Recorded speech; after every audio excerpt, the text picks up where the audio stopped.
We are the Gujarat Technological University.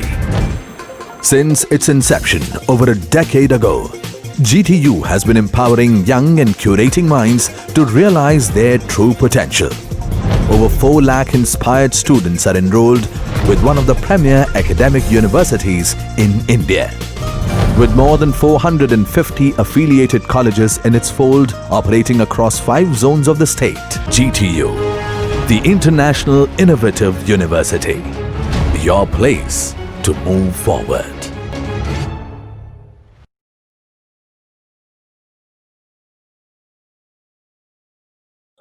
Types of support ઉપરથી કયા કયા ટાઈપના સપોર્ટ આવે છે તો સૌથી પહેલા સપોર્ટમાં આવે છે ફિક્સ સપોર્ટ તો તમે ફિગરમાં જોઈ શકો છો કે જ્યારે બીમના કોઈ પણ એક એન્ડને અથવા તો બંને એન્ડને ફિક્સ કરી દેવામાં આવે છે તો એ સપોર્ટને ફિક્સ સપોર્ટ કહેવામાં આવે છે ફિક્સ સપોર્ટથી બીમને સારામાં સારી સ્ટ્રેન્થ મળે છે અને બીજી એક વસ્તુ બીમ કોઈ પણ પ્રકારનું રોટેશન થઈ શકતું નથી તો આ પ્રકારના સપોર્ટને ફિક્સ સપોર્ટ કહેવામાં આવે છે સેકન્ડ નંબર પર છે સિમ્પલ સપોર્ટ સિમ્પલ સપોર્ટનો મતલબ શું થાય છે કે in this type of support the beam is allowed two rest freely on support જ્યારે બીમને કોઈ પણ બે સપોર્ટ ઉપર ફ્રીલી મૂકી દેવામાં આવે છે તો તેવા સપોર્ટને સિમ્પલ સપોર્ટ કહેવામાં આવે છે બે વચ્ચેનો ડિફરન્સ સમજી લેજો પહેલા ફિક્સ સપોર્ટમાં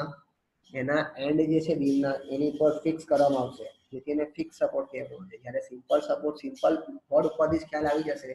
કે બીમને સપોર્ટ ઉપર સિમ્પલ મૂકી દેવામાં આવે છે જેથી કરી એને સિમ્પલ સપોર્ટ કહેવામાં આવે છે એના પછી છે રોલર સપોર્ટમાં તમે જોઈ શકો છો તેમ કે તેમાં સપોર્ટની સાથે રોલર્સ નીચે પ્રોવાઈડ કરવામાં આવે છે જેથી કરીને બીમમાં જો કોઈ પણ પ્રકારની મૂવમેન્ટ જરૂરી હોય તો કરી શકાય છે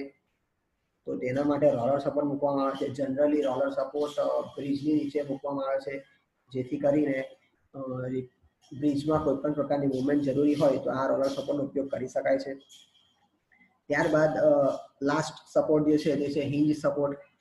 સપોર્ટ શું કહે છે તો hinge support restrict movement of the beam in any direction but it allow the beam rotate about support like the door beam કોઈ પણ પ્રકારનું જો મૂવમેન્ટ કરતો હોય તો હિંજ સપોર્ટ તેને અટકાવે છે પરંતુ તે કોઈ પણ એક પ્રકારનું રોટેશન અલાઉ કરે છે જેવી રીતે કે ડોર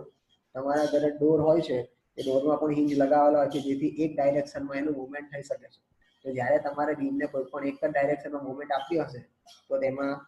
હિંજ સપોર્ટનો યુઝ કરવામાં આવે છે તો આપણે ટોટલ બીમના 4 સપોર્ટ જોયા છે સૌથી પહેલા એક વખત ફરીથી રિપીટ કરી લઈએ સૌથી પહેલા આપણે ડિસ્કસ કરી હતી ફિક્સ સપોર્ટનો યુઝ શું છે કે જ્યારે બીમના બંને સપોર્ટ અથવા કોઈ પણ એક સપોર્ટને ફિક્સ કરી દેવો હોય તો એના માટે ફિક્સ સપોર્ટનો યુઝ થાય છે સિમ્પલ સપોર્ટનો યુઝ એના માટે થાય છે કે જ્યારે બીમને કોઈ પણ સપોર્ટ ઉપર સિમ્પલ ફ્રીલી મૂકી દેવો હોય તો તેના માટે સિમ્પલ સપોર્ટનો યુઝ થશે ત્યારબાદ જોઈએ રોલર સપોર્ટ કે જ્યારે બીમને થોડી ઘણી મૂવમેન્ટ આપવી હોય તેના માટે રોલર સપોર્ટનો યુઝ થાય છે અને લાસ્ટમાં આપણે જસ્ટ ડિસ્કસ કરી તે પ્રમાણે કે હિંજ સપોર્ટ કોઈ પણ એક ડાયરેક્શનમાં એને મૂવમેન્ટ આપી છે તો હિંજ સપોર્ટનો ઉપયોગ કરી શકાય છે આની સાથે બીમના સપોર્ટ અહીંયા કમ્પ્લીટ થાય છે હવે આપણે ચેક કરવા જઈ રહ્યા છે ટાઈપ્સ ઓફ લોડ કે કઈ ટાઈપના લોડ એ બીમ પર આવી શકે તો સૌથી પહેલા તમે જોઈ શકો છો કે ટાઈપ્સ ઓફ લોડમાં સૌથી પહેલો લોડ આવે છે પોઈન્ટ લોડ અથવા તો તમે એને કોન્સન્ટ્રેટેડ લોડ પણ કહી શકો છો પોઈન્ટ લોડ અથવા કોન્સન્ટ્રેટેડ લોડ એ કહેવાનો મતલબ એવો છે કે જ્યારે બીમની લેન્થ તમે ફિગરમાં જોઈ શકો છો લેન્થ L બતાવી છે તો જ્યારે બીમની લેન્થ L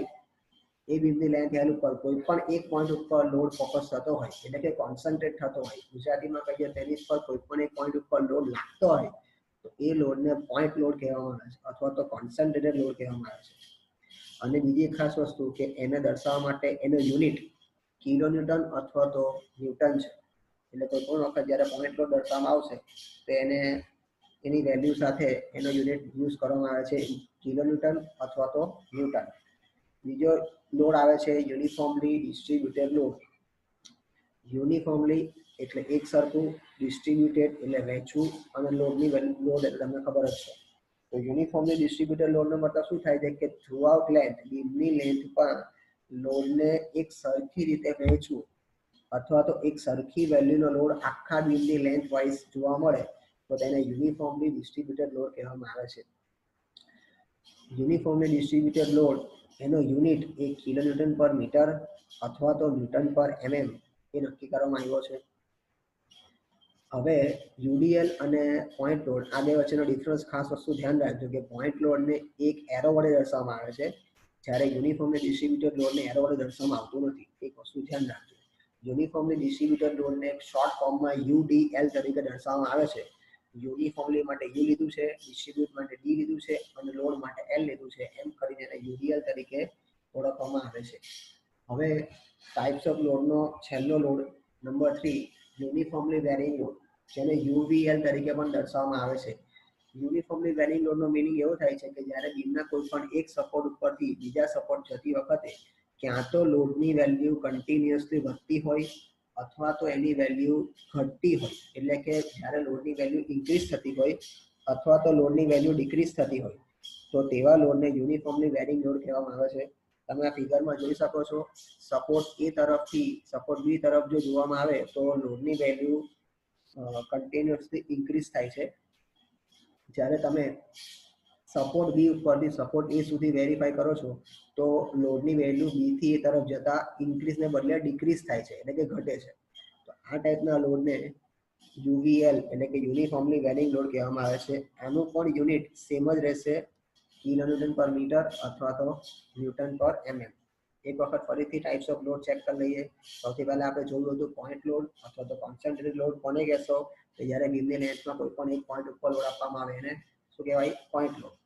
સેકન્ડ નંબર જોયું યુનિફોર્મલી ડિસ્ટ્રીબ્યુટેડ લોડ,